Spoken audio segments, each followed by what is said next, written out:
Caloroga Shark Media. Hi, I'm Johnny Mac with 5 good news stories. If you skipped Thursday's episode, it was Thanksgiving, I get it, I'm not offended. Go back and listen because story number 5 is particularly fun. Just trust me. Go back and at least listen to the 5th story. All right, today, good news. If you vaguely look like Timothy Chalamet, there's a whole group of you guys. Yeah, in New York, a loose collective of Timothy Chalamet lookalikes now considers itself something of a brotherhood. They formed after an unofficial contest in Washington Square Park last October. That event drew thousands of people. I remember telling you about it, and even Timothy Chalamet showed up. Now, the group says, they have similar dark wavy hair, but they acknowledge they don't much look like each other, but they all sort of look like Timothy Chalamet, and they refer to each other as the Brothers Chalamet. One guy in the group took some photos and put out a book called Call Me Timothy. He says it's sort of a highbrow presentation of something that you could argue is a little lowbrow. Sergio, a former hairstylist for Elton John and Neil Sedaka, love the details in this story. He was at the contest searching for talent for his hair product line.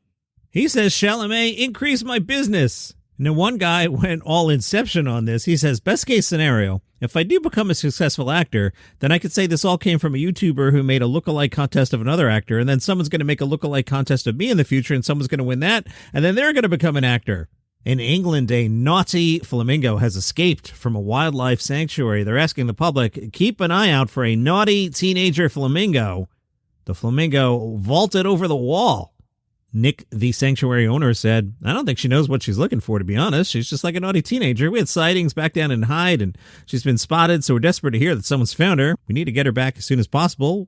We're really beside ourselves, to be honest. Let you know if they find the flamingo. They did find a dog 5 years later, 520 miles from home.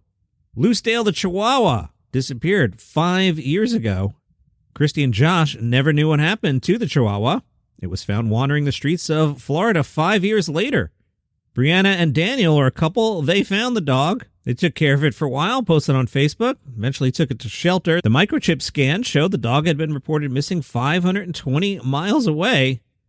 Again, it's a Chihuahua. The owners say it appears that the dog had been cared for during the time she was missing. She's a little bigger, and she's put on a little weight. In Australia, the man with the world's longest name read out his world's longest name. It features more than 2,000 middle names. It took him more than an hour to accomplish. Lawrence Watkins, I won't read his entire name. I mean, how long do you want the podcast to be? Had his name legally changed in 1990 to include 2,251 middle names, earning him the Guinness World Record for longest personal name with 2,253 unique words. He said at his wedding, it took the officials 20 minutes to read his full name. But when he read his own name for the Guinness video, it took more than an hour.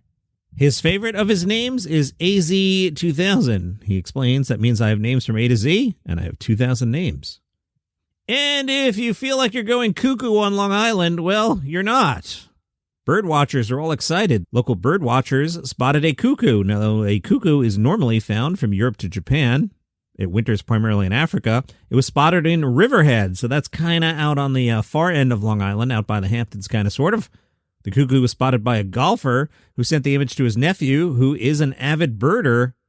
The birder passed it along to the Cornell Lab of Ornithology in Ithaca. Experts confirmed, yep, it's a cuckoo. Since then, the cuckoo has been logged more than 200 times on the birding site ebird.org.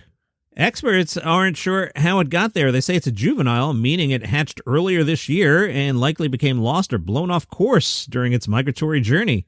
Researchers say the common cuckoo has been documented only 3 other times in the eastern U.S. and Canada. Jay, who works at Cornell, says this is definitely a major event for anyone birding in New York State and unusual enough for the broader region. For a chance to see a bird they would otherwise be unlikely to see unless they went to Europe or Asia. If people see it, don't approach it. Leave it be. And those are your 5 good news stories for today. Have a good day.